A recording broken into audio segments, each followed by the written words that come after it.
Start.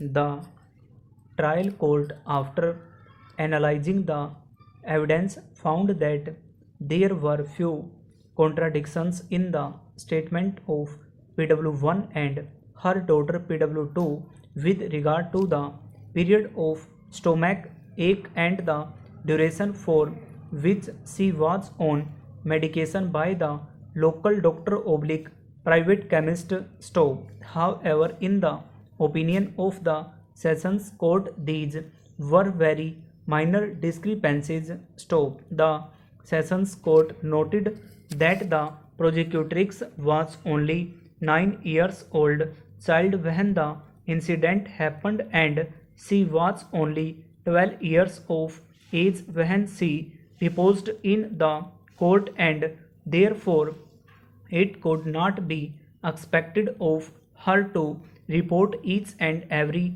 fact by giving minute details.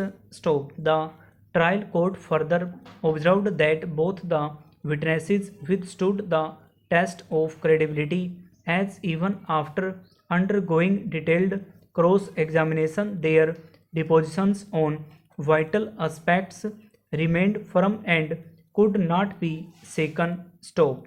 The main argument advanced by the defense before the trial court was that it was a case of inordinate delay where reporting to the police was 3 years after the incident. Stop. The trial court, however, was not convinced by this argument. Stop. In the judgment given by the trial court, detailed reasons are given which will be discussed at the appropriate stage by us as to how in the given circumstances the prosecution was able to explain the delay. Stop.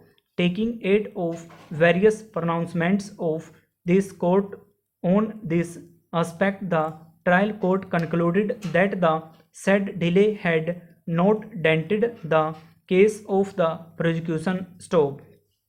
Other argument of the defense that PW1, mother of the prosecutrix, had filed false complaint to implicate the respondent on account of family feud was also not found to be convincing. Stop. Passage. In the ultimate analyzing, the trial court believed the statement of the prosecutrix as true since it was supported by medical evidence on record. Stop. It was found to be trustworthy and not shrouded with any doubt. Stop. The trial court pointed out that the statement of PW8 clearly suggested that the prosecutrix was forcefully raped by the respondent, and as a result of that her hymn was ruptured and her external anal sphincter was also torn. Stop.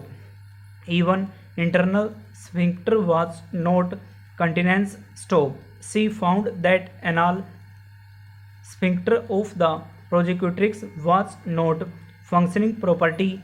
Stop. In the opinion of PW8, on account of injury to the prosecutrix and sphincter, she might be a sufferer throughout her life. Stop. Another argument of the defense before the trial court was that it was impossible that such an incident would have occurred in the house where so many family members lived. Stop. In such circumstances, it could not be believed that the respondent would have taken the prosecutrix to the room on the first floor and committed sexual intercourse. Stop. The argument was also brushed aside by the trial court, pointing out that in her cross-examination the prosecutrix has stated that the incident had taken place in the morning hours around 8 a.m. to 9 a.m. Stop. Female members of the family returned back to the house after